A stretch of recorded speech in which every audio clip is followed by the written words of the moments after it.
This is Gary Napper, lead designer on Alien Isolation, and you are listening to the Alien vs. Predator Galaxy podcast.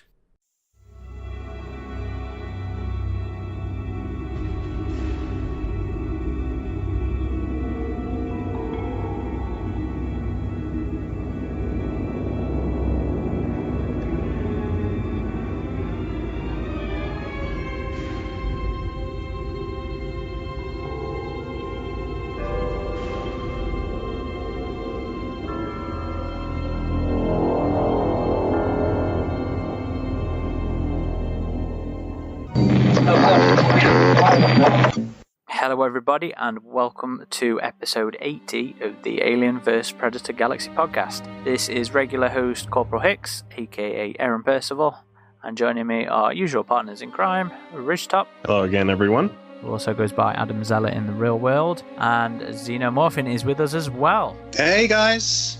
And he also goes by Eric in the real world. I do. But for now, you know, we're Hicks, we're Ridgetop, and we're Xenomorphin. Because we're nerds. Nerds on the internet. Talking about a new nerdy thing that's just come out for us. Speak for yourself.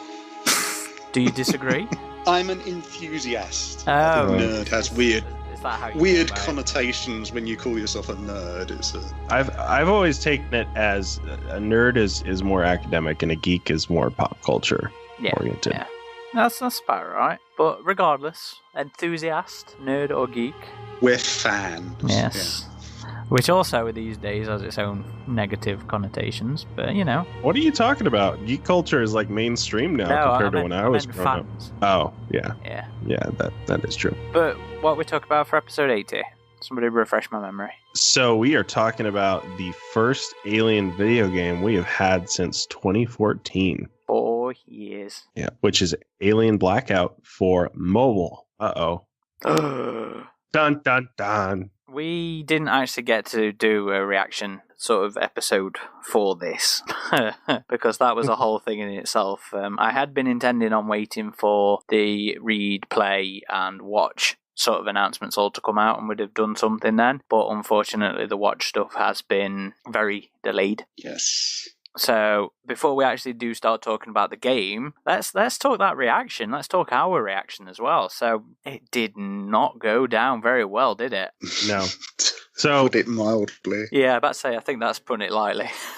I do read a good amount of video game journalism, and I think they should have seen this coming. I mean, you look at what happened last November, I think it was, with Diablo Immortal, where you have a room full of hardcore PC fan at BlizzCon, and you're like, mobile game, guys, and everyone is like, the room is, I've never seen anything like it, like on their own stage, just like, you can tell the room is just nothing but groans. And unfortunately, it's kind of well earned in the mobile space. When I got my first iPhone and got my first iPad, I was really excited about mobile gaming and what it could mean. I remember playing this old tech demo called Epic Citadel by Epic Games, and it was the Unreal Engine running on iPad. And I just thought it was super impressive. I was like, whoa, mobile gaming is going to be crazy. But unfortunately, I think a lot of publishers have turned it less into games and more into scummy ways to separate you from your money in disguised as games, essentially. A lot of mobile games have very exploitative microtransaction systems put in place, and they feel like scams. They don't feel like games.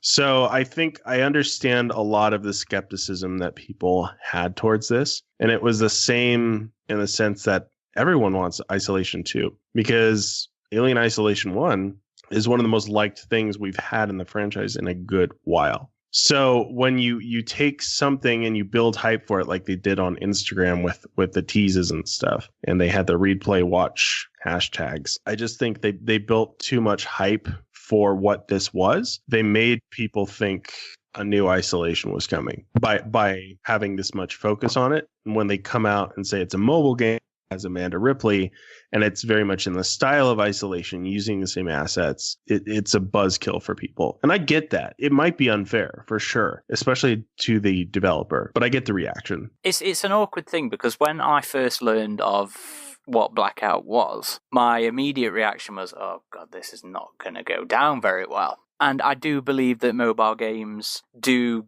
deserve, the majority of them do deserve the crap reputation that they've got. I think the Diablo situation's a little different in that, that was primarily a PC series, is it not? Yeah. I think so, yeah. So I think that was a massive, error on their part, going to, announcing it in a room full of PC gamers. But I think our situation is a little different in that I've never had a bad experience with an Alien or Predator game on a handheld or on a phone. Granted, we don't have as many as, say, the likes of Star Wars does or Star Trek does, because their mobile games are terrible, crappy things as well. Yeah, no. You look at those, you look at the Star Wars games and the Star Trek games, and the first thing I look at is the in-app purchases. And if I see like coin pack for literally $99, I'm like, no. Yeah, no. Fuck that. Let's basically, not do that. Yeah. I think those deserve the crap, but when you jump the gun without really knowing anything, I think it's a little unfair. It's just the age of the internet. But it is unfair. But as well, speaking of the age of the internet, something that I think played also into the into the negative reaction is expectations. And like you say, people were expecting an Alien Isolation 2 because there was the focus on Amanda. But I think it's important that people also manage their expectations so that they're realistic. End of the day, we know that Isolation was not considered a commercial success. Sega said it over and over again, and yes, I think last year or the year before, rumours cropped up again about an Isolation 2 being made, and they were quashed. We know Isolation 2 that's is another not thing coming. You see a lot of publishers say that games that by typical metrics would be considered a moderate success perform below expectations. It's just a phrase that's repeated a lot in the video game industry. You should check out this gaming YouTuber Jim Sterling. He did a whole video about it, how publishers just see everything below expectations because they didn't make all the money in the world with this one title. Alien Isolation sold what at least 2 million copies in its first year alone. And that's not to mention the copies it sold in the various sales it's had in the years since. It's hard to call Isolation a failure. I mean, you look at the original Dead Space, right? The original Dead Space was pretty niche. And then EA decided to push forward and release Dead Space 2, which sold a lot more. So you can have franchises that are kind of slow to start, like Titanfall, like Dead Space. But, there's still moderate successes and push to their next installment really take off. And I think Isolation had that potential. And if there's any silver lining to come out of all this outrage, Fox can at least see the demand is there now. It has to be said that this wasn't just Sega saying, well, it performed below expectation. I think Creative Assembly did too, but I'm pretty sure Sega out and out said it did not sell enough copies to make a sequel financially viable.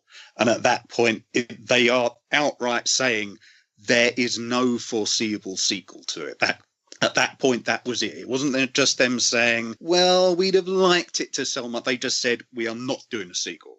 And they have said that, they have repeated that. And I think some of the negative backlash to this game, which came out, I think part of that was it wasn't all on Fox. I think a big part of the problem was the drip feed marketing strategy they chose for this. But a lot of oh my God, it's not Isolation 2.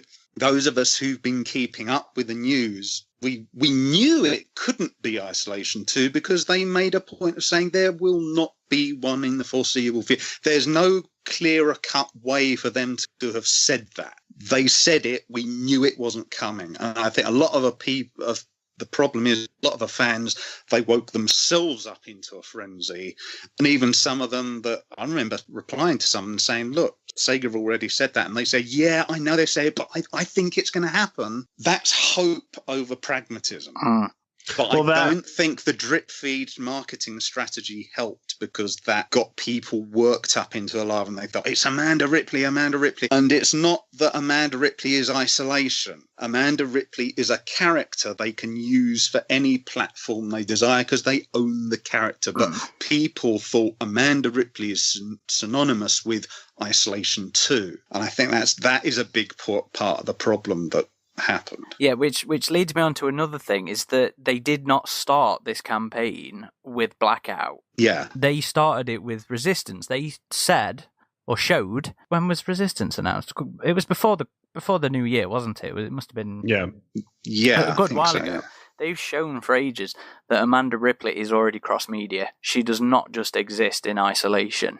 I understand people's because people are also they're starting to get used to comic books and then a big product sort of thing. And I think that was another part. Like you said, I think they should have done the game first, then the comics, and then they knew the watch thing is coming down the line. But because they thought people now, they're getting to the point where they think, that's the mobile game, that's what it's all been worked up to. So it felt anticlimactic as well. They should have released the announcement alongside some stuff to do with Cold Irons thing, is what they should have done. Now, I understand that would not necessarily fit in with this read, play, watch thing that they've been doing, but realistically, that was the best way to sort of say, here's an Alien game that you guys might not have necessarily been asking for, but we've made it. We think it's cool. Here it is, but we're still working on this. We're still working on this AAA title that's coming out on the PC and it's coming out on your consoles.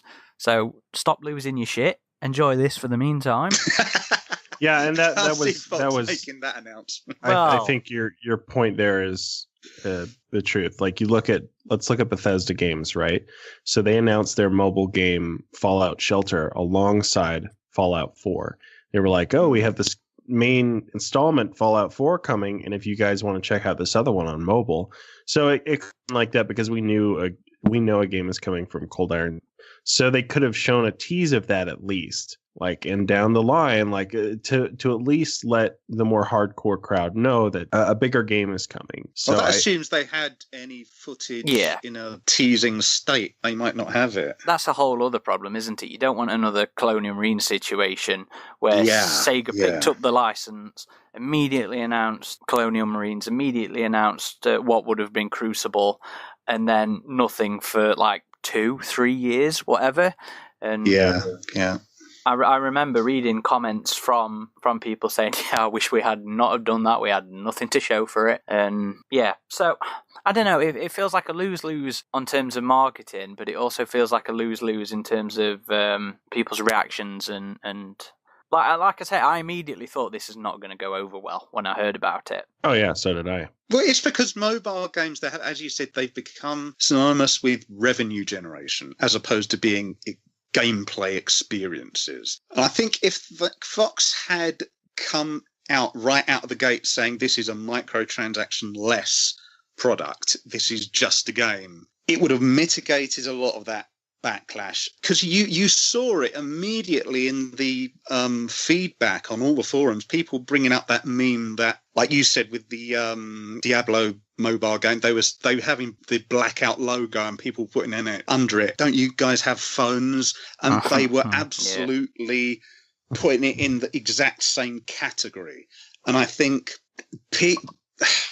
see, it's difficult to say because Fox have a hell of a lot of experience at this, but there were certain things they should have known what people, they've got focus groups. They should have known what people equate mobile games to. I mean, like you said with Iron Forge, that other game that's coming out, I think Cold Iron, I think the reason they don't want to say anything about that right now is because this stuff is all to do with Amanda Ripley. From what I've heard, the other game is it's a multiplayer online thing. It's not anything to do with Amanda Ripley's story. This stuff is all to do with Amanda Ripley.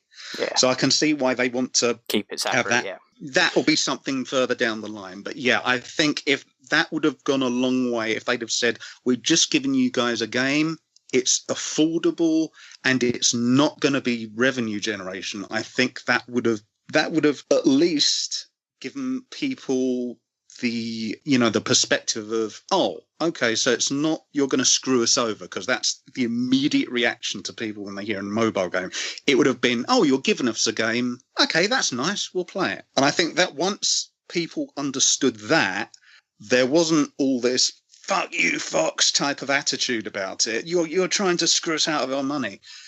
As soon as people realise, it's a game, we just play it. There's no hidden costs. people were a lot more receptive to it just being a product. There's something I want to ask, and it's to your point of them coming and saying, look, this is a one-off payment thing. Yeah. Was they repeatedly used the phrase premium mobile game. So I guess this is a question more for Ridgetop, because I think he's more clued in on the gaming community side of things.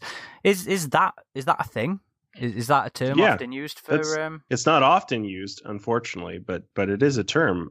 We've seen it before with. I mean, even the games that this one is inspired by, the Five Nights at Freddy's series that initially launched on PC and they brought it to mobile, and there were no in-app purchases. It was you pay one price, a low price, and you get the whole experience, and you don't have to worry about ads in your face or them asking for more money for progression or cosmetics or whatever the case may be. I was just wondering more from the marketing side of things, with them repeatedly calling it the premium experience. I don't know if that's been used too much, but I get what they mean by that. And it's honestly really refreshing. I mean, you've had some games, we used to have a lot more of those type of games. Like I was saying, when the mobile platforms first were gaining traction, the smartphones, and iPad, we were seeing a lot of games that were just like that. I remember the first Dead Space game on mobile, and it was just great. You don't see games like that on mobile too often now, especially now from EA.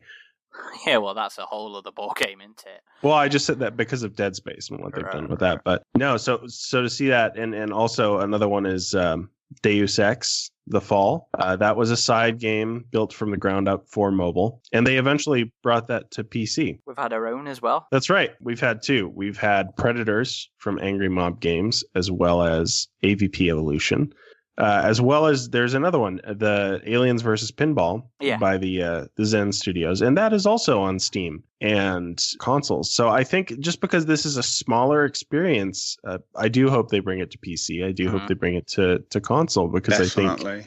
I think, and we'll get to this in a bit, but Eric, you were saying you were having a hard time because your phone screen is a little smaller. Yeah, definitely. Aaron and I both have plus size phones, and I've also played this on tablet, and it's fine for that. But I would like a mouse on my screen. And I've already seen some people use screen mirroring to just put their mobile device screen on a TV for this. So that doesn't help with the controls. Yes. That's just for displaying it. I've also played it on the tablet, which is better, completely better. But I've tried it screen sharing from my phone, and it doesn't really work as well anyway, because I'm looking down at my phone for the controls and stuff. The best I've played it has been on the PC. I've used an Android emulator and signed into my Play account and played it on the PC, and that is the most fun location I've had playing the game. As far as I know, that's not an option for those of us who use Apple and iPhone. So I've looked around for it. Yeah, I've not found a way to do it for that. But yeah, we'll get onto that later. But we had to talk about that reaction. I think coming back to the premium thing, two of the really good ones that I'm aware of, the XCOM 2 game, that was a fully fledged game for mobile devices. Also, Total War Rome, they managed to, I haven't played that one, but from what I understand, they managed to put the entire experience on iPad and that. But because it's not something that's done often, when people say premium game, I don't think it clicks with most people what that means, because it's simply not something which is, when you do see it done, it's more of an exception to the rule. It's like when EA did the Dungeon Keeper game, they put that on iPad and everyone was expecting the old Dungeon Keeper game, but it turned out into a revenue generation. You get so many crystals, you have to purchase it. It's got to the point now where South Park did a really good episode about how that industry worked, and it was, the satirical nature of it was done so well because it really brought to light how that system works. And it's done, you have these really cheap psychological clues and all that, but I think part of the other thing with this is because it was just a $5 or £5 over here thing, people expected it to have microtransactions because it was so cheap. And I think that in itself sort of, it was a victim of its own success in a way that people weren't expecting a fully fledged product, no microtransaction for such a low affordable price. And once you realize what the game is, you actually want to applaud the people behind it, because you think you made a quite experience. You've kept it affordable. You haven't fallen victim to the microtransactions. Once you realise that, it's something to applaud. But I can totally understand you can mention things like premium game all day long, but because people aren't used to that, they just understand, mobile game is microtransaction. They always assume it's a licensed product and it's just a cheap cash grab. So when you can say premium games, but it's not going to click with most people what that actually means. Also, just to kind of finish our topic on the reaction and the disappointment surrounding that, I understand the bitterness in the sense that this was a game about Amanda Ripley. I know, Eric, you were just saying like, oh, this is a character. She doesn't have to be tied to this game. But Isolation was her first story that we had seen, and we haven't seen her since for 4 years. And I remember before Isolation came out, we were all like, oh, is this going to work? Because she was just kind of mentioned in Aliens, like this sounds a little retconny. But it was great how they did it. And so naturally, she's finally coming back in a big way in novels and comics and this game and perhaps more media as well. So it's great to have her back for sure. But as someone who played the hell out of Alien Isolation, it is bittersweet in the sense that, it's good to explore more of this character. But being able to play as her and survive in that kind of environment was such a cool experience. So it's a little disappointing in that sense. I get it. Be it completely fair or not to the developers of this game. I definitely think it's unfair, but I do understand the reaction. But let's move on then and ask our initial reactions. So when the news dropped of Blackout, did you have that same burning rage, or were you more open to it? Rich Top starts off.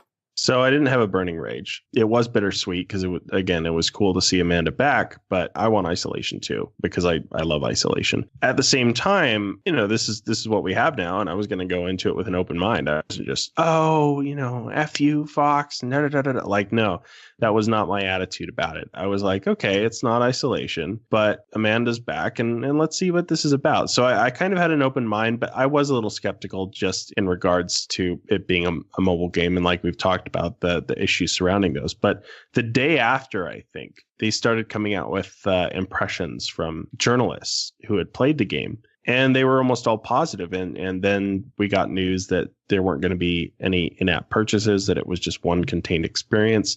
And those things were sounding great to me. So I think they handled the situation after the backlash really well, personally. I mean, there's only so much you can do about something like that on the internet, but I do think they handled it well. And I'm glad to see that their launch has seemingly gone well. So yeah, I mean, it surprised me. I do really like the game. But yeah, my reaction was disappointment for sure, just naturally from my love of Isolation, but still just kind of not, I wouldn't say outrage, just going in with an open mind. Okay. So, Xenomorphin, you are not a particularly big fan of Isolation in the first place. I need to clarify that for Liz, because I've mentioned it before. I love the aesthetics. I love the presentation style.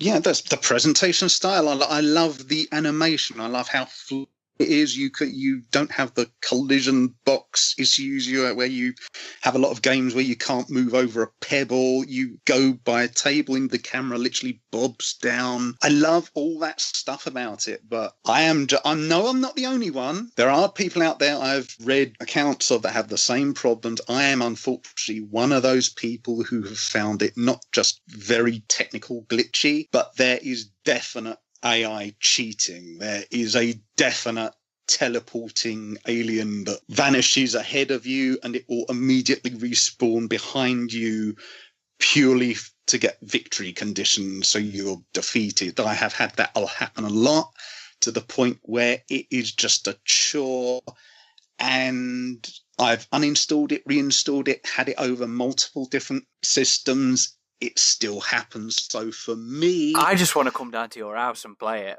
I want to come do it for you. You're welcome. You're welcome to. But for me, I love what it tries to be, but I've only been able to get up to that notoriously difficult medical section. And I did notice the AI cheating, and that actually ratchets up for some reason at that point. But even without that, I've just found it very, very, very frustrating. To me, it's not a gameplay experience. It is just a chore. And I also think players shouldn't be forced to have that saving system, especially on the easiest levels. I chose the easiest level purely so I could just experience the story, then go back, play it for the game on a higher difficulty level. I think for people like me, I think you should have the option of being able to save when you want if you do the easiest levels. So, but regardless of that, yeah, for me, I love what it tries to be. I wish I honestly, good luck to those people who've been able to get through it like the two of you have, but I unfortunately have had a very bad experience in it. So That's too bad. To me, I was not too bothered about it not being Isolation 2.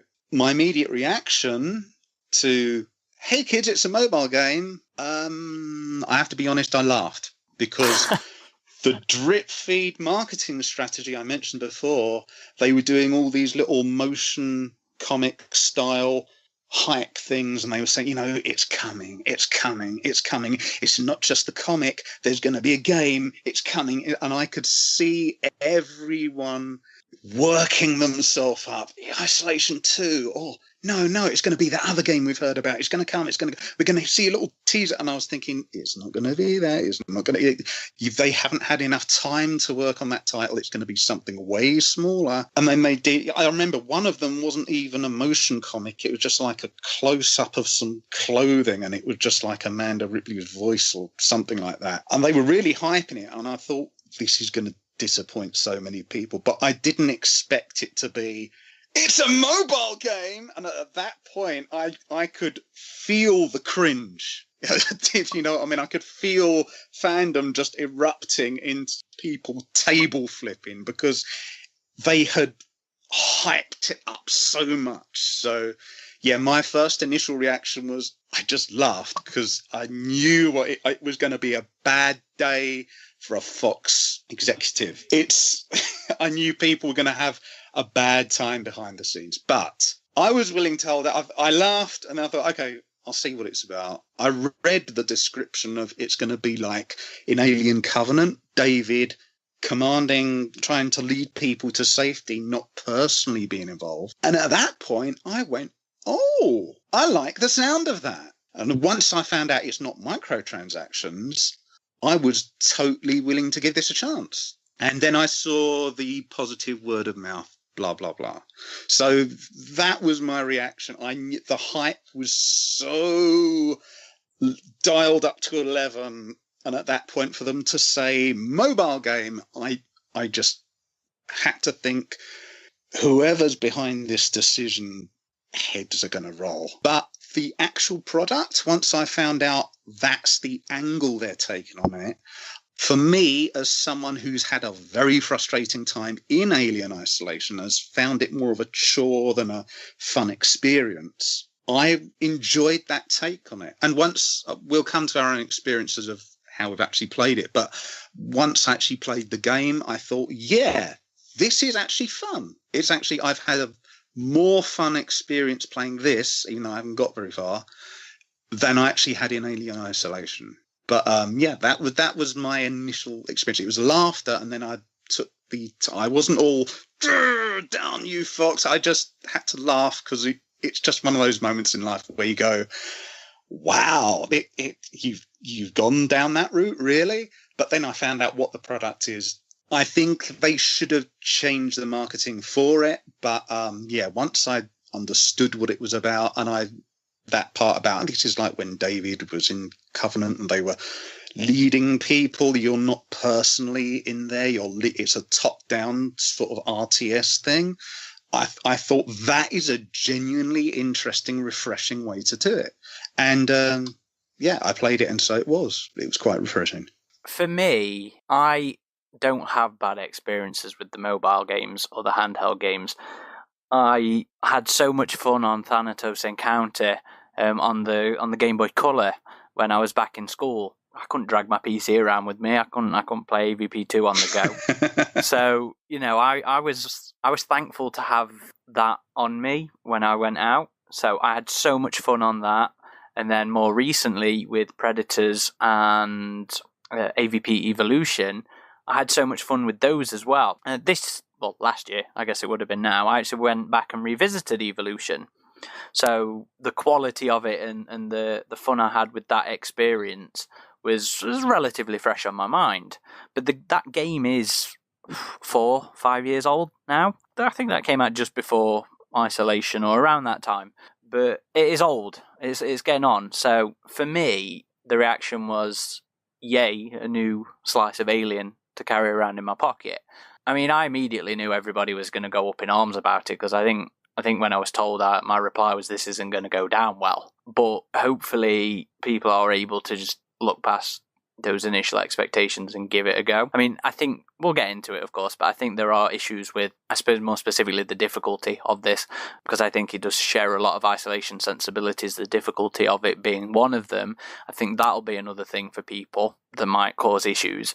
But otherwise, I do think it's a solid game, and I do hope people get a chance to, try and get over those initial negative reactions. So, shall we actually start talking the game, though, now that we've got that controversy out of the way?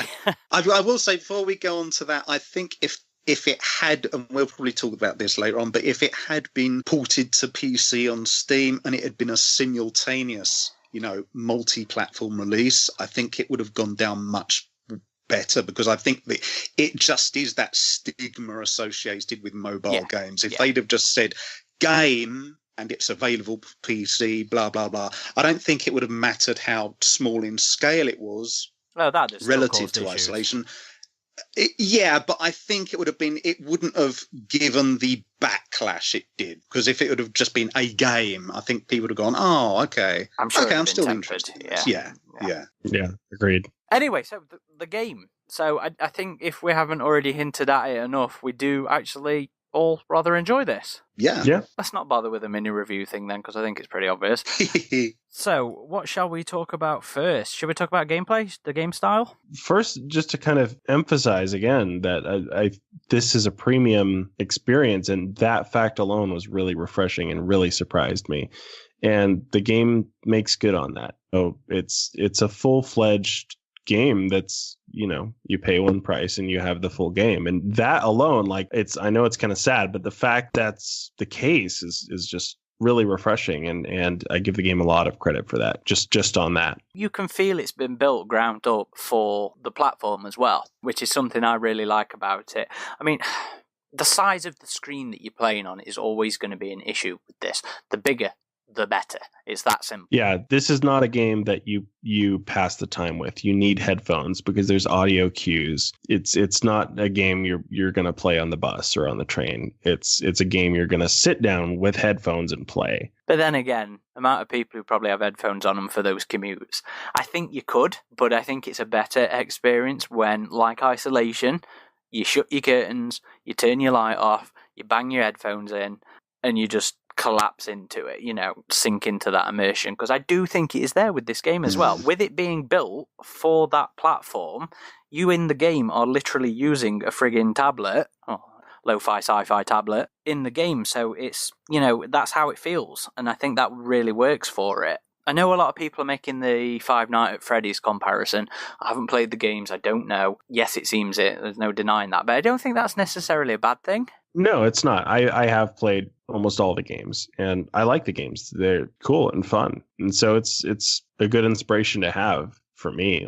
I think that works well. And again, like that exec was saying, they were also inspired by the idea of the ending scene of Alien Covenant, which it's a bit more, like you said, lo-fi sci-fi in this. So that does make it a bit nervous. You cannot track the alien at all times. It will eventually be out of a motion tracker and you'll have to listen for it. If there's one thing I could say it didn't do as well as the Five Nights games, is this game did not really have jump scares. Well, that's not necessarily a bad thing either. That's true, but I don't know. The jump scares were just so fun in the Five Nights games. That's what made those games, and to have it with the alien would have been cool. But you always got a good amount of warning when the alien was coming for you. There's visual and audio cues, the flicker of a camera, the sound of it in the vents, stuff like that. Even when you're not physically looking at a camera, like your map will flicker as well. So they did give you plenty of cues, of hints as to, the alien's location. But what about you, Aaron? How did you like playing through it? You're the only one of us who's managed to survive with all crew members. Well, it took some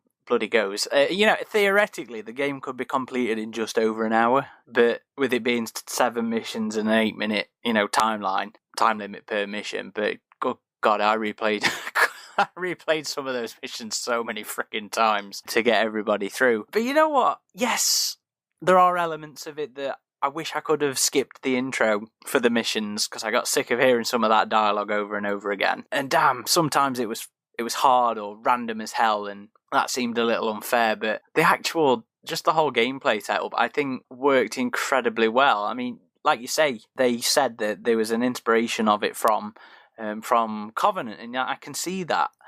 It's also been pointed out that the game shares some lineage with Alien as far back as the second ever Alien game on the Commodore 64, I think it was, and how that was, that was laid out. And it felt so alien to me. Just the flicking through of the cameras, just trying to catch a glimpse of it, or that sound of the alien in the vent. I would never say this game is as scary as Isolation, because by God, I had actual adrenaline come downs playing that game. But I think it captured the atmosphere, and it did capture the tension of Alien. And I did have a accelerated heart rate when I managed to survive Stompy Jr. coming for me in the vents. So, yeah, it all worked. It really did. And I think there's more to that style. I genuinely do. I think that they could have added a bit more depth to it with variety of distractions. So one of the things I liked was that you could, open and close a door somewhere to draw the alien's attention. And you could close the doors to seal off your crew, whatever. But I think there was more that could have been had.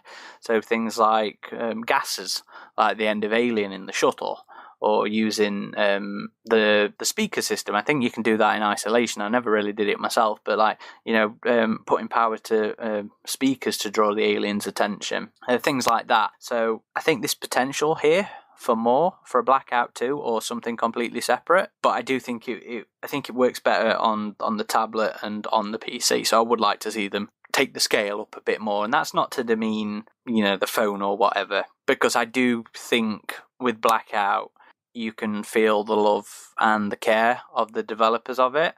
It feels very much like Isolation did to me, and that I could tell the people making this game did love it as much as I do. So that's not to demean their efforts on the phone or on the tablet, but I do think a PC port or a PC sequel or something would offer a lot more depth and potential for this gameplay style. How about you, Xenomorphin? What are your thoughts on that gameplay style? Generally, I think it's very well done. My problem was I tried to download it for the iPad, and usually you had this where you tried to download it for your iPad, but it said it will not work on it or whatever. It doesn't let you actually purchase the thing. I could purchase it, and I could run the game, but I could only run the menus. When I tried to run the actual game, it would not.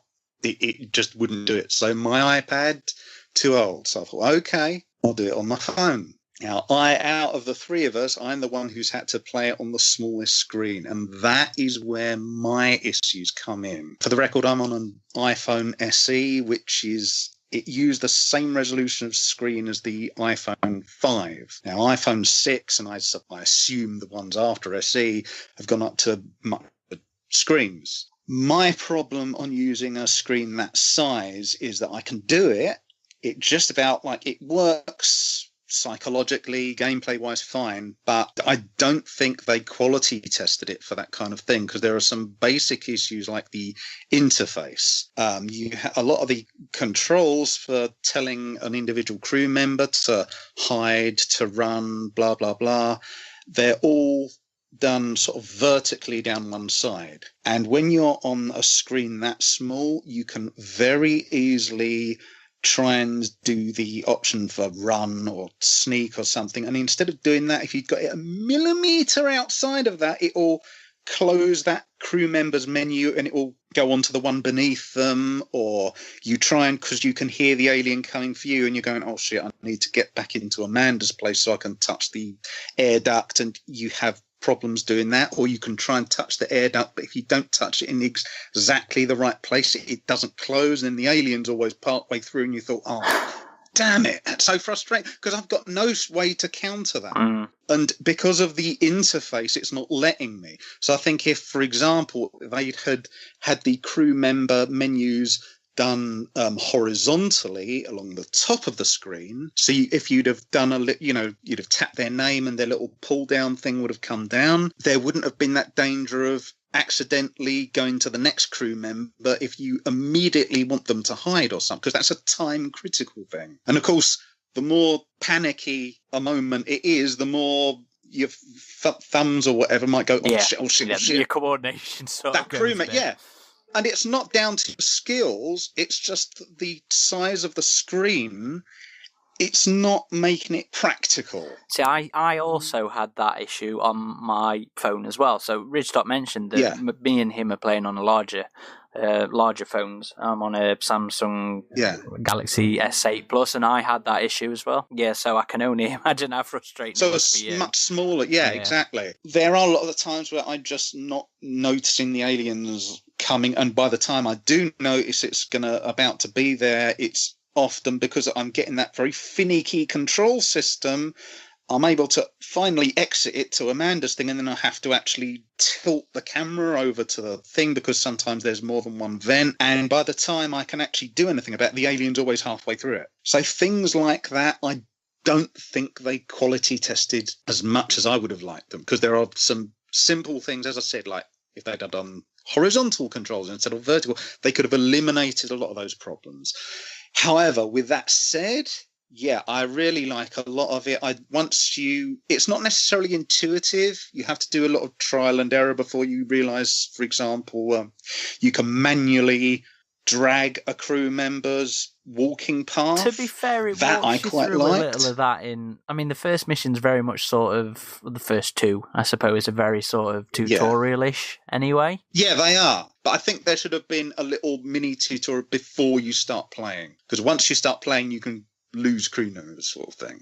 But once you're familiar with it, there are lots of nice little touches. I would have liked, as you said, things like you could use the PA system or gas or something to distract the alien or whatever. Some people have said that you can do that with doors. You can, I've experimented. Yeah, I've not noticed it really responding much to doors, so I don't know how much it does, whether it has to be within a certain distance. On the farmer level, when you get there, I think that's 4, you can really see it because there's a camera literally there's a camera set up quite well where you can see it walk out of one door and then into a corridor, and at that point you can really see evidence of that behaviour with opening and closing that door to sort of draw its attention. Yeah, well, I'm guessing it has to be within a certain range, but from my experiences so far, and bear in mind, I've only got up to mission 3. And at that point, I thought, right, I'm going to replay the game because I've lost 1 or 2 members, and now I'm familiar with it. I'm going to replay it. And now I'm stuck at mission 2, and I almost got that through last night, but the alien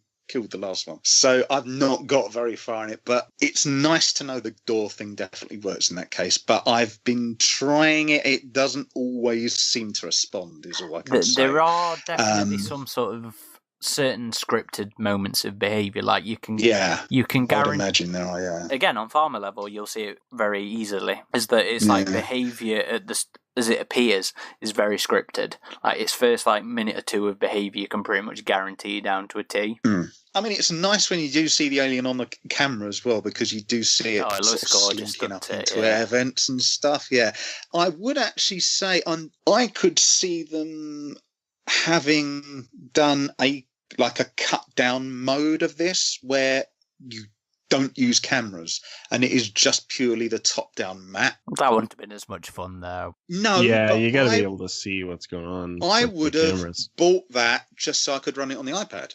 I think if they did a cut-down version, like a cut-down mode, so that people with older hardware could use it, you don't have to look through the cameras. You could just see that when the camera detects something, it would act the same as a motion tracker. It would just do a red blip on the map. That would allow people with older hardware to still play the same basic experience. And I would still buy it. It's nice to have the cameras, but I don't think they'd be essential just to do the game. But they are a nice touch. Here was me wanting more cameras. Yeah, I could totally see it. likewise. But all I'm saying is I think it would have been a nice addition so that people with the older hardware could then play it, because then it is basically a top-down map thing. And I think, it cuts down on some of those additional little, elements to it. But I think the game could do that. You were on an older hardware mode and it would still play for people. I think that would be nice to have the option of it, that's all.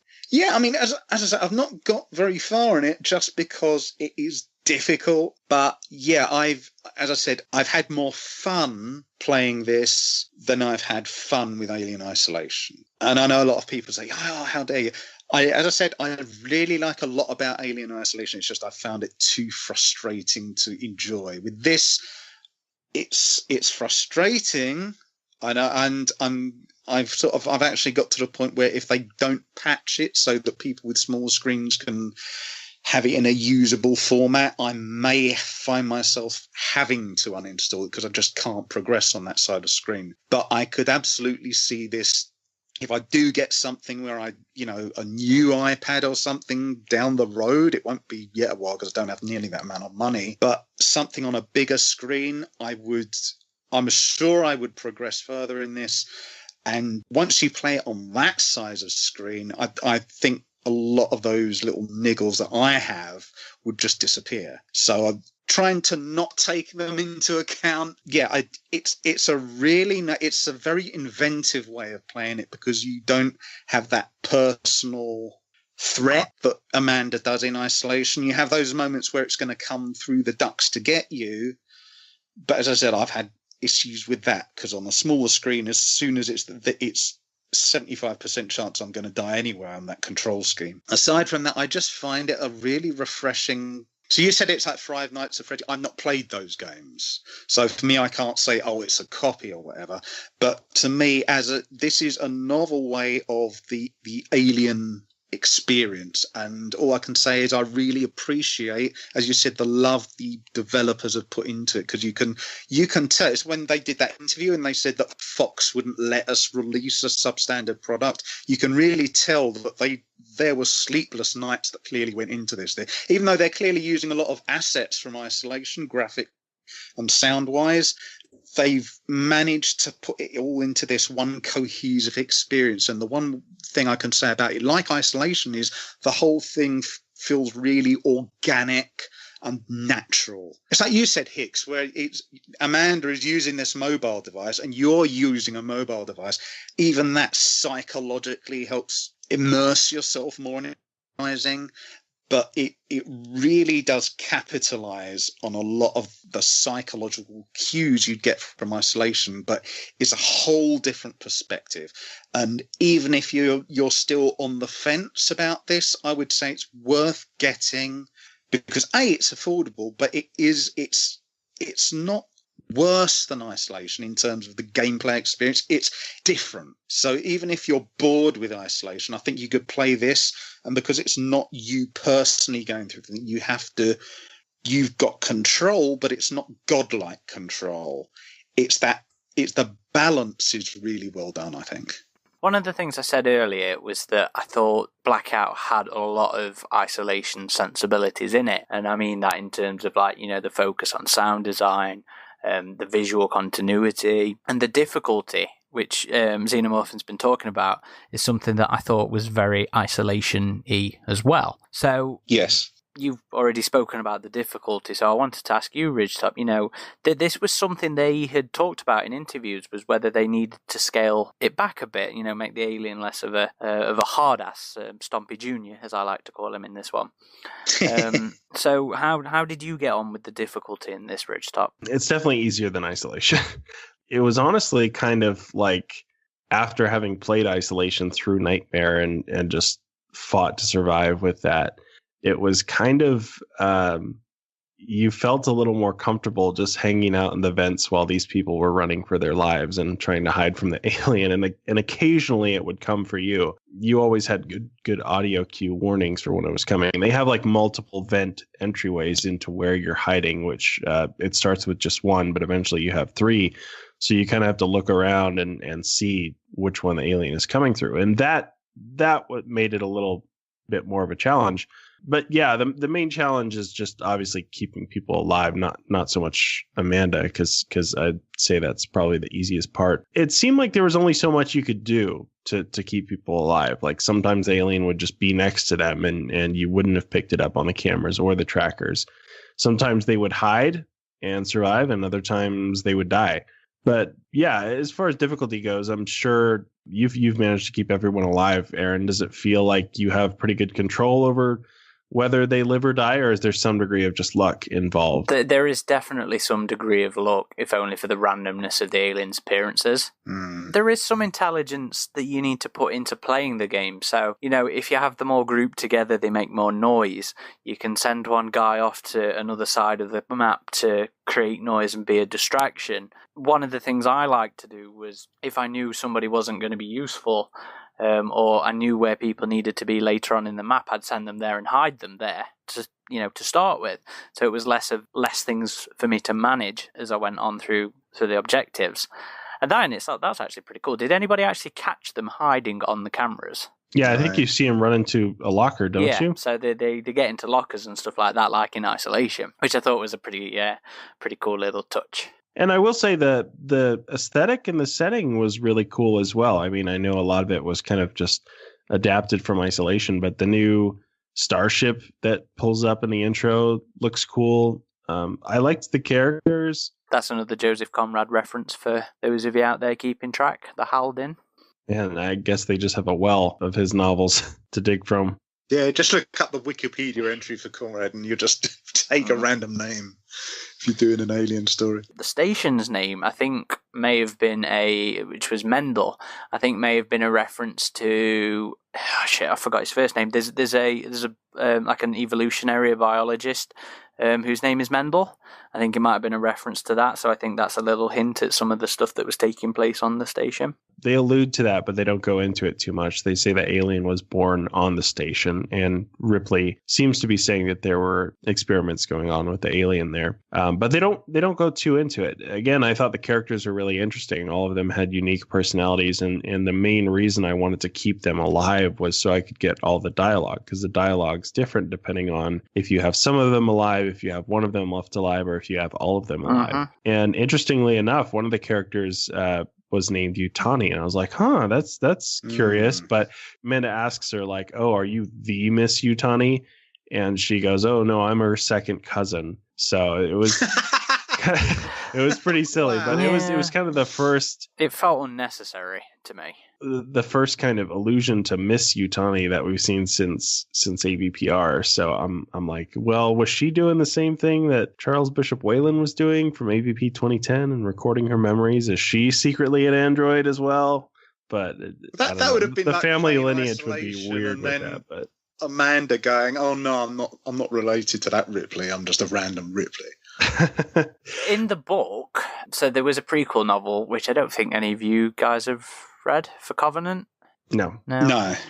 Was it Origins? Yeah, you're not missing a great deal. It really wasn't the greatest thing in the world, but there was a Miss Yutani in that who was the CEO's daughter, basically, and she played like a major part in that. So, the merger was supposed to happen, around about Covenant's time, which would have been about 30 years before Blackout, something like that. Another weird piece of dialogue is she says that the Miss Yutani, she's like, oh, she rivals Mr. Wayland. as if he was still alive. I don't know if you caught that line, but I mean, given this point in the timeline, if we're going by maybe there's Prometheus, he would have been dead. Yeah, I mean, you look at like Bishop 2, like I don't know. There's a lot of. He might have had no, he didn't have a son, did he? But it might have been like in the Star Wars thing where he just had himself cloned. Yeah, like the Emperor. Yeah. I don't know. Works for me because I'm it's on possible. the AvP canon. Yeah, well, so I didn't put much in that tense usage. I think I've asked Mika JD about it in our interview, which might be out by the time this is edited. So we might get some questions answered by the time the podcast comes out. But yeah, I completely agree with you in terms of the voice actors in this. And I think having Andrea Deck in this and her being the first thing we hear as well was a great move on Fox Next's part, or D3 Go, whoever made that decision. It was a great move because yes, there is this impression of inferiority for the mobile stuff, but having her there not only is good audio continuity between Isolation and Blackout, but it's also like you're sort of instantly thinking about Isolation, so it gives you this more premium, to use the word that they keep using, feeling straight off the bat. It doesn't feel like a cheap replacement. Yeah. So yeah, I thought the voice actors in this were great, and I really liked, because them and their little bits of dialogue were pretty much the only sense of story as well that we got throughout the game, and I think they did a great job. And I also didn't realise that the two male characters, Thorncroft, who is the biggest prick in the world, and Studwick, they were both played by the same fella. I had no idea. Oh, that's funny. So props to him. Yeah, I wouldn't have guessed that. So that's some good voice acting there. What about you, Xenomorph? Then were you good on the cast, or? Well, as I said, I've only got up to like mission 3, it's serviceable. I as you said, I think it would have. As soon as people knew it was a game with Ripley in it, the next logical question that was rising in a lot of people's mind was, is the original voice actress going to be back? And thankfully she is. It's definitely all the same nuances and all the rest of it from Alien Isolation. It is definitely Amanda Ripley. I think it would have left a bad taste in a lot of fans' mouths if they'd have got a different actress to portray her, unless they could do a pitch perfect impersonation. So yeah, I'm glad she's back. The rest, as I say, I'm only on mission 3, so I can't really comment about the story or any rest of it. But it wasn't a by the numbers experience. They do feel like real people from what I'm hearing. So yeah, that's thumbs up from me, I guess. Sound then. I really liked the sound design on this game. Again, another thing that I thought it had an Isolation sensibility about it was the sound engineering. I mean, not quite as advanced as Isolation, of course, but I really, really liked, what they did, the echoing of the screams down the vents, or the creaking of everything as it was moving about. And I especially liked the score as well. To say that was done by one dude and I think one person on the violin, I thought that was great.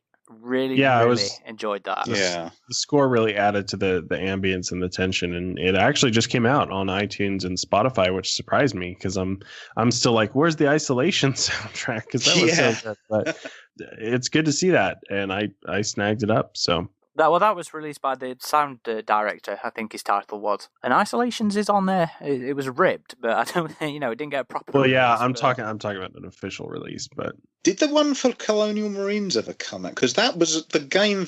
Colonial Marines wasn't all that great, but the music was good. Yeah, no, I think Kevin Ripple or Reeple, however you pronounced it, had released it on his website in the past. I've got a download of it somewhere on my PC. Sure. I've got one, but just with like track 1, track 2, track 3. But yeah, I would like to see an official release of some of the game soundtracks because they've been good, like AvP 2010, Aliens, Colonial Marines, Alien Isolation.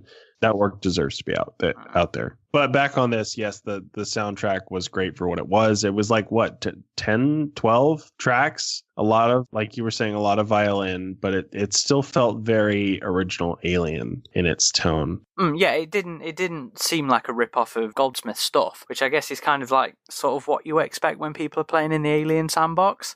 And then when people are playing in the Alien sandbox, you expect all this military, bombastic stuff like Horner did. So it was great that it was original composition, but it also it felt undeniably Alien to me. Yeah, musically it felt like Isolation did. It felt like an evolution of Goldsmith's score, not an emulation of it, which if you go back to AvP Requiem, that was definitely trying to copy and emulate certain tracks from the other films. Requiem's score was the best of. Yeah, it was. Yeah. But with Isolation and this track, it feels definitely way more Goldsmith than Goldenthal or Horner, but it feels very much like if they did a new Alien film and they got all the old gang together, this would be the kind of music for it. Yeah, I quite like the music for this. Yeah, and as I said, the sound design in general, there are lots of nice little metallic creaks and that sort of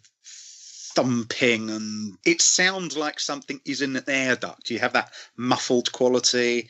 And you have lots of little sounds that definitely do make you quickly try and jump out of the map and look to the air duct just in case. I panicked so many times. Yeah, and there are definite red herrings. They definitely put them in there sound design-wise. But there are some... As I said, I don't know if this is just a feeling of mine going on what I've done with it, but it does feel like they've definitely... Some of the environments are more, lighter than others, and there's something about the sound. I don't know if they've done this, but it felt like they've tailored the sound slightly for each different level depending on the different kind of environment, because some of them have longer, darker corridors than others and so on. But as you said, the sound design, even though I'm sure a lot of it just ripped assets from Isolation, it's still got it on point. The quality a good film has, where if it can make the audience have that willing suspension of disbelief, you're half the way there to a good film. That's what you've got here in game form. And the sound design, a lot of people only think of the visuals, but sound design is a huge part of that. So hats off to the people who did the sound design to this. Yeah, definitely. Well, you know what? Let's shout him out, actually, because it was... From the looks of it, it was pretty much one dude. I think he deserves a shout. So hats off to Tommy Hartikainen. You did a phenomenal job on this, so thank you. And again, depending on how quick I am with the podcast edit, I think the Perfect Organism boys are having Tommy on as a guest. So if that's out by the time this is out, I'll also be sure to drop a link to their poddy in our post. And he did all the sound design as well as the score, correct? Mm-hmm. So Tommy was credited as the audio director, the lead audio designer, the composer, and the audio mixing. Crikey. Yeah, it's impressive. Vili Ojala was also an audio designer and audio programmer. And those were the two people, according to the credits, that worked on the audio for Blackout. So, yeah, props to you guys. So what about the visuals, though? I always have this expectation in my head that stuff on mobile is not going to look as good, but I was really impressed with Blackout. I thought it looked really nice. Yeah, likewise. Is that typical of mobile stuff at the minute? I don't know, because I don't play a lot of mobile games these days, but depends on the developer. Yeah, and there is a mode you can go in the options and turn off power saving mode, I believe, and that ups the frame rate to 60 frames a second, which made it look really nice as well. But yeah, the graphics on current tablet or smartphone look great. You can tell they are lower resolution models, but because of the nature of the game, because you are looking through those sort of like analog type CRT screens. With the interference as well. Yeah, it actually works to the game's favour. Yeah. So and even when because the ducts that are facing Amanda herself, the alien could come out of, they're actually in quite dark lighting, but you have that very realistic looking particle effects for the smoke as well. That hugely helps with a sense of atmosphere. They were definitely hiding shapes moving behind them and so on, I was realizing. But yeah, you get all the alien. From what I can see, that's got that very fluid animation. It looked like it was moving pretty much as it was. The motion capture data, I would assume, is the same. But yeah, I think the lower resolution models actually work to the game's favor in this, because you are looking through those cameras and the... Also, I would also say hats off to the actual people who designed the map, because it didn't look as clean as the one on Alien Covenant, but it looked very much like you saw when they were when Dallas was going through the air ducts and stuff. That actually brought my mind way more to that scene when Lambert and Ripley are tracking Dallas's movements way more than the Alien Covenant one. So I actually liked how it's not as advanced as in Covenant, but I actually preferred this low-tech look of map, which is actually, I mean, again, that goes back to Alien Isolation. It's very much in keeping with that low-tech aesthetic, but I'm glad they kept it for this as well. So yeah, graphically, everything pretty much... I mean, you can see the human figures when they're approaching the cameras. That's one of those moments you tell they're lower resolution models. Their animation as well was something I had an issue with. They are stiff as hell. A little, but yeah. But it's because they're mostly at a distance. You don't usually see them way out close and that, at least in my experience so far. I always thought it tried all to keep worked everything in camera just for the beauty of it. Another issue I had with the humans was... I think it was most noticeable on the very opening sequence is when they're talking. You've got the audio playing of the voice actors, and all the models are gesticulating along to the talking, and then the body gesticulates longer than the actual audio. their mouths are not moving either. Yeah. You had a lot of games from the 90s used to do that. The mid to late 90s, they had that issue. It reminded me a lot of those. So that was a bit of a con for me, actually. But the visual continuity that you mentioned, yes, love it, and I like that over the last 4 or so years, I think there's been more of an effort in pretty much all the media to have a better sense of visual continuity. The kit looks like it'd fit in. Yeah. And it looks like a lot of the ship designers have been going to the same space IKEA. So, there's... I think there's a real nice through line of visual continuity, and I really like it at the minute. Heavy 80s modular design philosophy. And I really liked how each level had its own very distinct look and feel from each other. They were different environments in the station. Like you would go... One of the most interesting was this... The Pharma Lab. Yeah, exactly. And you had these mushroom spores that originally I thought were like an alien hive. Yeah. But it was just kind of branched out, almost like veins. And it was just really cool to see. And the level after that, you have the lab, and Ripley is no longer in the vents. She's hiding in a room, and you have a glass window there, and you can actually see the alien. There was also the AI core, similar to like we saw in Isolation. The Apollo bit, which was cool. Yeah, so just being able to have this kind of horrific tour, I guess, of the station, which not quite as big as Sevastopol station, more of a moderate sized station, I would say. It was a neat experience. And as far as the graphics go, I think if you were to port this to PC and up the animations and the graphics just a little bit, even though this is a short experience, I think as a lower priced game, this could do well on Steam. Absolutely. I mean, I'd buy it again. I really would. They could put all the other elements, like the Steam control, you could call it Blackout Deluxe Edition or something, and include additional little things. But even if it was just a straight port and they had that as DLC down the road, I would totally buy it just for the bigger screen and the control scheme, which would be so much more intuitive on a PC. I would absolutely love that. I would play the hell out of that more than Isolation for obvious reasons, but I think that top-down map design and being able to click through... I mean, you could even use the mouse scroll wheel just to click through cameras quite quickly.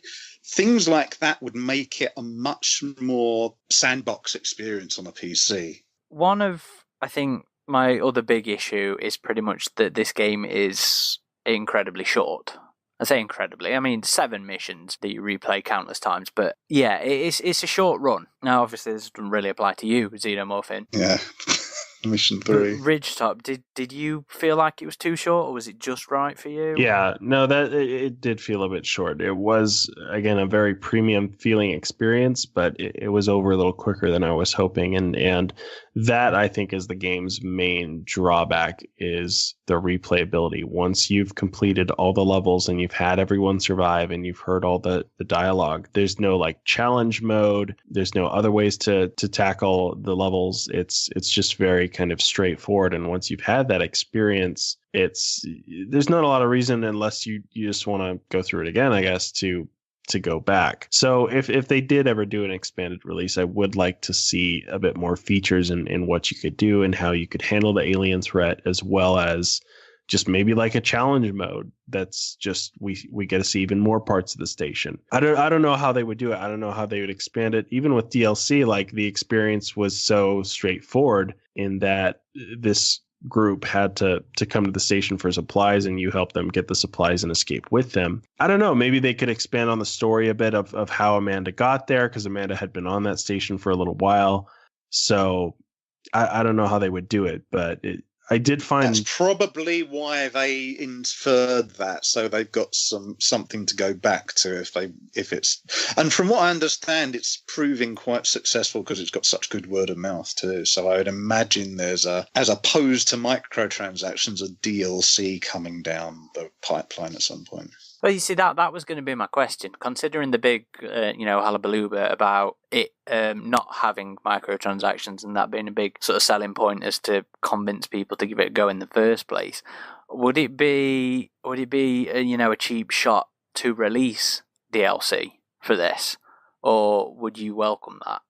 As long as it was a substantial expansion, I would welcome it. As long as it's not like microtransactions. If it's like new levels, another £5 for another 7 levels, would that exactly? Yeah, if it's like an old school type expansion that literally just gives us more of what we liked about the game, then yeah, that's fine. I have no problem with DLC in principle. It's just in execution that it's often feels exploitative. But I don't think they would do that here, especially when the game's selling point, one of the selling points was that it didn't have microtransactions. So if we got a full-scale expansion to the game, or even just a sequel to the game. Yeah, well, if they build it as a sequel, I think that'd go down well. Microtransaction is the problem with that is it's, especially with mobile stuff, it's often like pay to win sort of things. You get that many crystals and then you can build that many more tower defenses. This isn't a game you can do that with. I think as long as any DLC is, it's extensive, it feels substantive. It adds something to the game. It's not like a new pair of sunglasses or something, and it's not something where without it you don't get the full experience with the base game. It's just something you add on and it gives you more playability. I don't think anyone's going to grumble about that, because it's not something which would make the initial base experience worse or better, because it's nothing to do with the initial missions. They're add-on missions, something like that. If it's, on the other hand, it's something where you pay for DLC and you can get more cameras in the level, or you get added motion tracker thing, that might rub people up the wrong way, because then they feel like they're compelled to spend the money in order to have the maximum enjoyment out of what they've already paid for. But if it's an add-on module or something, or like a backstory, or something, like they did with Alien Isolation, people aren't going to worry about that, because then it feels optional. You're not compelled to pay for it, because everyone gets the same experience with what they initially pay for. Mm-hmm. So this is just me dreaming here, guys, but I had this thought. If they ever were to release like an expanded PC version of this game, do you think it could work in multiplayer, where like one person was Ripley and the other people were actually walking through the station completing objectives, and essentially you had to coordinate and tell them where to hide and when the alien was coming? Yeah, well, I mean, it'd have to be built again from the ground up, but that kind of mechanics, that was a part of Battlefield, kind of, in that you had. That's what I was going to say. You had the commander. Yeah, they had the tablet. Yeah, the tablet thing when Battlefield 4 first came out. I played that in bed quite often, actually. But that goes. I think that's even older than 4. I think that was in some of the older ones. Obviously not on the tablet, but I think it was back in the one that was 2142, and I think they started to bring that kind of mechanic where you could, one person's a commander and they have overall that they can direct players to things. I could totally see that working within the confines of this game if it was an optimized PC version. So definitely they'd have to build it from the ground up again, but I think there is so much potential for this kind of style. I really do, and I would really like to see them do a version on the PC that's a bit more fleshed out with a bit more depth. I would love it. I really would. But that's not to say that I don't enjoy this. I really have. And I'm glad it came out. And I might not replay it as much as, say I used to do 2010 or I used to do AvP 2. But this is one I'm very glad to have stashed in my pocket when I want it. Agreed. Hicks, I need to ask you, because you, as Ristop said, you're the one out of us who's completed it thoroughly. You've saved all the crew members. As someone who no longer has the incentive of needing to get to the next mission because you've done all the missions, you've saved everyone, would you say now it has still got that just one more play factor? Because for me, even though I'm still stuck on there, and I might uninstall it because it's not practical to do because of the control scheme, but I still do feel that draw towards it. I've got that, I would just want to do it one more game. Does it still have that feel to you, or now you've done it, do you feel that one more play factor with it? Not quite as much as when I was trying to finish it with all 4, but I have gone back and I have replayed bits of it since completing it, like when I found my missus's tablet and I could try it on that. Yeah, my tablet is like the very first Samsung tablet that they brought out, so my tablet is ancient. It's like 8 years old, and I do see myself going back and playing it again. I've got it on my PC, and I can quite easily see myself just popping on for 10, 20 minutes, whatever, when I fancy it. So it's not something that even once you've done the whole thing, uninstall it, I'm never going to play it, you feel you will, it's something you do feel the need to go back to every now and then because it's just a fun experience. Every now and again, not only is it an Alien experience, it's a good Alien experience. And there's a reason that the top of my screen on my phone is AvP Evolution. It's Alien versus Pinball. It's not Predators anymore because I don't run on my stuff now. But now Alien Blackout is on the top there too. So I will revisit it, just not to the obsessive level that I've been playing it this past week and a bit. Yeah. Which is why I'm kind of disappointed that it is short. AvP Evolution took me a good while to play through. There's a lot of gameplay to that game. So that was kind of one of the things that made me rather disappointed with Blackout. So it was interesting to see, for me personally, Ripley's dialogue with these characters, and sometimes they would die and the surviving characters would be distrustful of you, and Ripley was trying to explain to them, I can't control this creature, I'm trying to survive here too, I'm doing what I can. I like that. But at the same time, you could tell Ripley was a bit more seasoned in even just in the vents, like how when the alien was coming, she'd just be like, phew, that was close. Like she was more familiar with the alien having gone through what she did on Sebastopol Station. So it was kind of an interesting dynamic having this, Amanda, who had dealt with the alien and was familiar with that with these new people, and she was doing her best to keep them alive. And so having that dynamic between someone who had survived the alien versus people encountering it for the first time was really interesting, as well as the fact that Yutani, who was an executive in the company, like I don't know how high, she said she ran like a number of different colonies, was unfamiliar with the alien, at least based on what she said. That was something I really liked, that it didn't end up delving into the whole company conspiracy kind of angle. It was just a pure, innocent, shit, wrong place, wrong time kind of situation. Good. Yeah, you also had a scientist who was higher up in the company who said he had never seen anything like that. And if you survive the game with Yutani, she says she's making a full report. So that was kind of I an was going to say interesting former complaint. a formal She's gonna complaint. write Yeah, I'm a sure they'll get some of strongly worded those as letter. well. But And you bring up a good point about, Ripley being a seasoned sort of survivor now, because it's kind of like an inversion of some of those early moments of isolation where Ripley's the newcomer to Sevastopol and there's Ricardo or somebody in the speaker. or Axel. Yeah, dictating what's happening and opening doors or whatever. So that was a nice inversion, I think. So guys, final review then. Just give me a couple of sentences and a question of whether this is worth the £5. Should people buy this game? So Xenomorphin, kick us off. I'd say, definitely as a mobile game, I would say 7 to 8 out of 10. Absolutely, definitely worth the money. Very affordable. Games like XCOM are like anywhere £10-15. This was it's a nice and refreshing experience. However, I do qualify that by saying if you've got it on an iPhone 5/iPhone SE size screen, think twice, because the controls are very finicky the smaller the screen you get.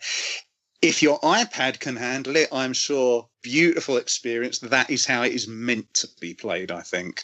Is not meant to be played on a little smartphone screen. So the smaller the screen you've got, think twice, but it is definitely worth it for the price. Okay, Rich up. So judging it as a mobile game, I'd probably give it an 8. The main complaints being the length. It's too short, as well as the replayability. But it is a premium experience, and it's definitely worth $5 or pounds, wherever your locality may be. But it's worth it. It's a good mobile game. Yes, it's not what everyone was hoping for, but we still have a full-fledged game coming from Cold Iron.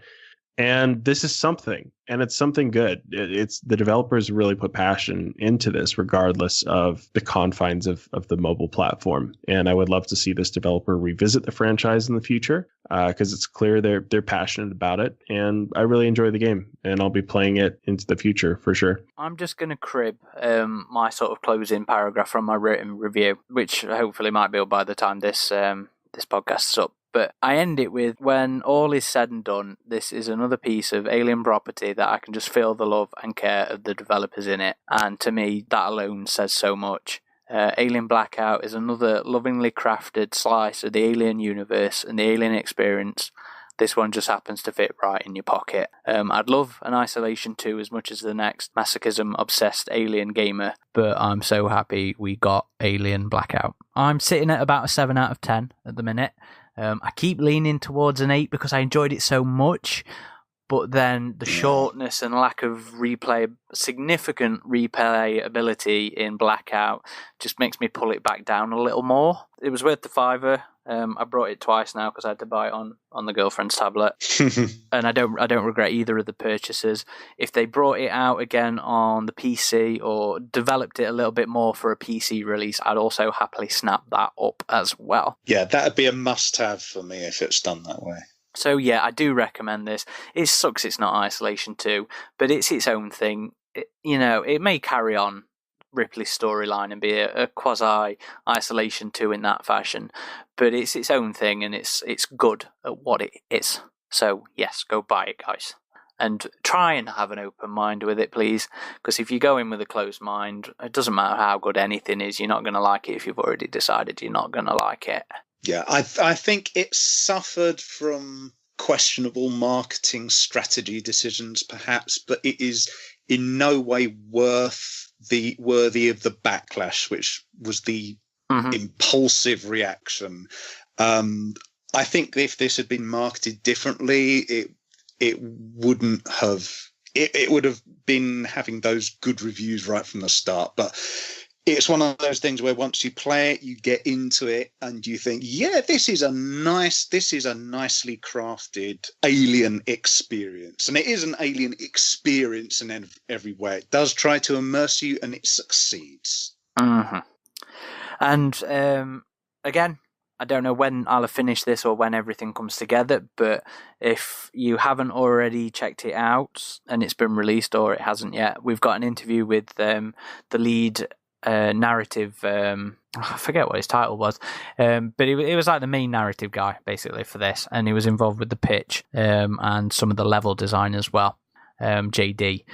So we'll be having a text-based Q&A up with him soon. I've got my review nearly finished. It'll probably be out Monday the 4th. So if you haven't already read that, go back and read that. And I've also recorded complete playthrough of Blackout with me getting through with all 4 characters, which I need to get Rich Top to sit down and do some commentary with me on that one. So that should be out probably this month as well. I can't be asked to do the social stuff for this. You know where to find us all on socials. If not, just head to avpgalaxy.net, and all the social links are on the right hand side of the homepage. So thank you everybody for listening. This has been Corporal Hicks And Rich Top. And Xenomorphine. signing off.